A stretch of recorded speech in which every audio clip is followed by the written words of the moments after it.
Sometimes we have to ask ourselves, what's using my life? Heard a guy give a lecture one time that says, we are today what we were when. And he was talking about the fact that we, to a great extent, behave, think, react because of some previous experience that we've had. One of the things that we know about life is that it is always changing. Sometimes you're up, sometimes you're down.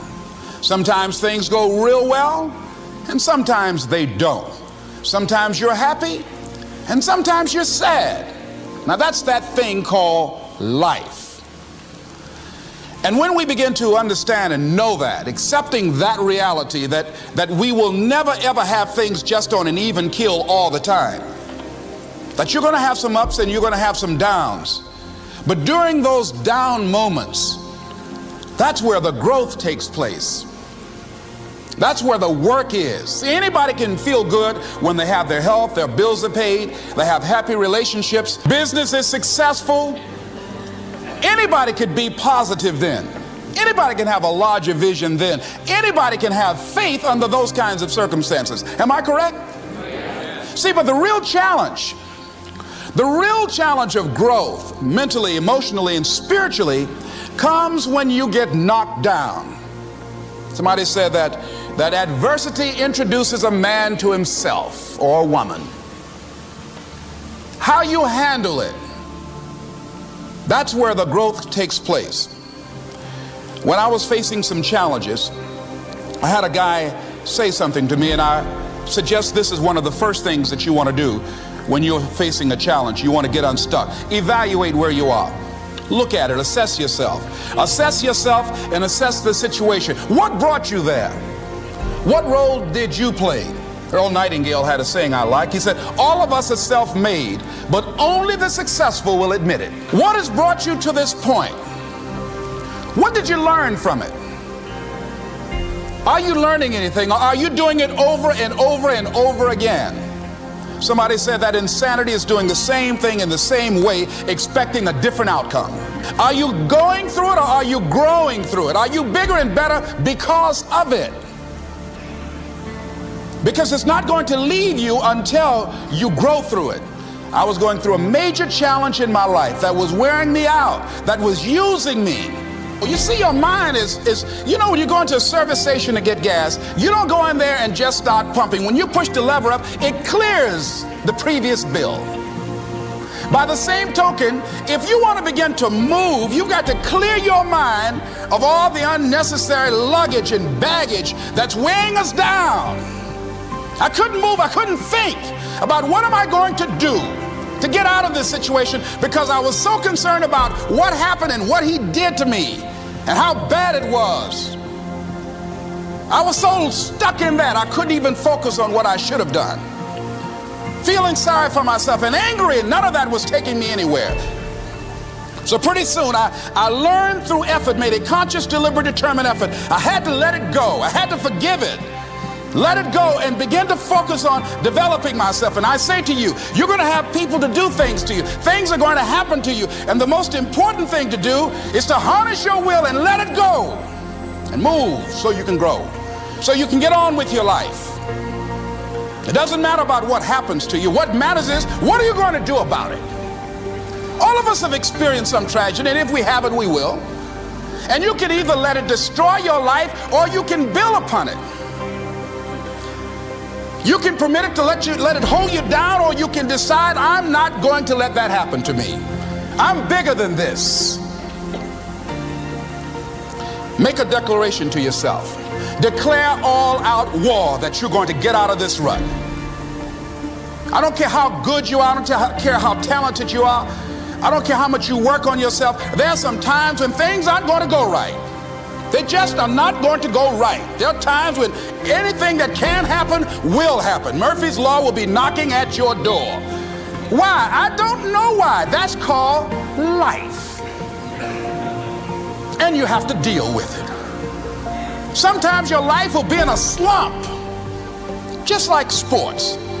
Some of the best shooters can't hit baskets different times in games. They get in a slump. Do they sit on the sideline and say, you know, I just didn't hit a basket today? No, they continue to execute.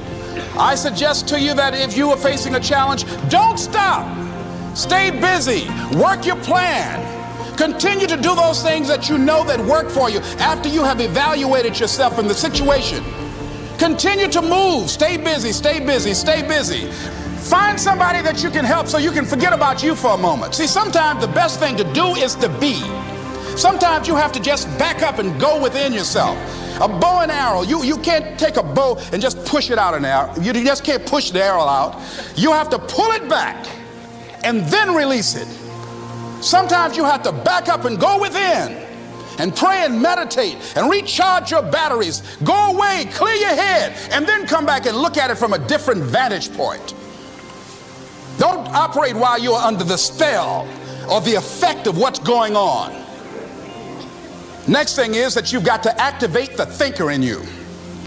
Don't allow your emotions to control you. We are emotional, but you want to begin to discipline your emotion. If you don't discipline and contain your emotions, they will use you. Your mind goes on automatic, just like a guard. You know, I loved reading the book called As a Man Thinketh by James Allen. He uses the analogy of the mind being like a garden. You know, weeds don't have to have any encouragement to grow. You don't have to water them. They don't have to get sunshine. They don't have to have fertile ground. They will grow through the cracks of a sidewalk. Am I right? But if you want to grow orchids or roses or any kind of exotic flowers, there are special processes and procedures you must go through. Well, by the same token, you don't have to force yourself or motivate yourself to think negatively, to be depressed, to hate somebody, to want revenge, to want to get back at somebody, to beat yourself up over the head, to feel loaded with guilt. You don't have to make any effort to do that. Your mind is on automatic. It will do that by itself.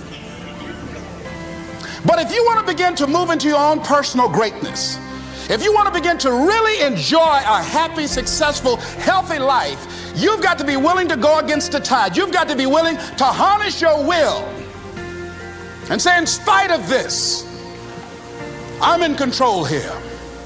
I'm not going to let this get me down. I'm not going to let this destroy me.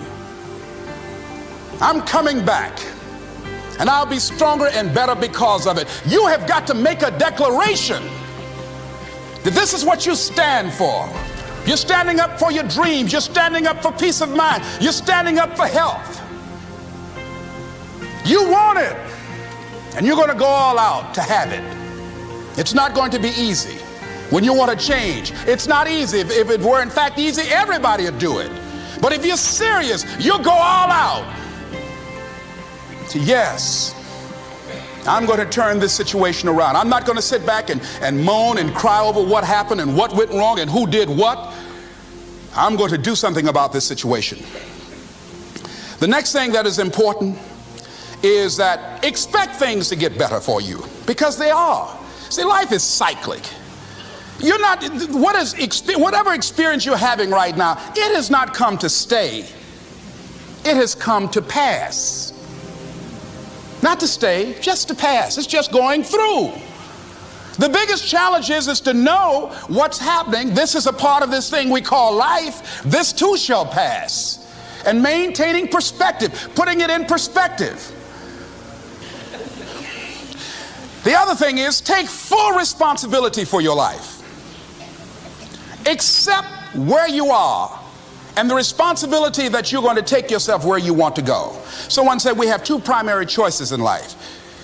We can either accept conditions as they exist, or we can take the responsibility to change them. See, a lot of people want to exempt themselves from taking responsibility. All they want to do is talk about the problem. Every time you see them, they'll tell you their story over and over and over and over again. No. You want to take responsibility for your life. I got me here, I can get me out of this. And I'm getting out.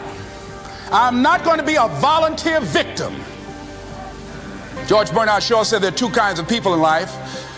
You know, he said those that make things happen, those that watch things happen, and those that don't know what happened. And he said the people that get along in this life look around for the circumstances that they want, and if they can't find them, they make them. They create them. So part of beginning to get unstuck, you've got to decide that the behavior pattern that you have adopted doesn't work for you. You've got to change your strategies, and changing your strategy means reinventing your life, recreating you, and you have the power to do that. You can decide that you're going to change, that you're not going to be a wimp. You can decide that you're going to stand up to life. You can decide that I'm going to live each day as if it were my last. You have the power to make that decision. You can decide I'm going to work on myself and develop myself. I'm going to empower me.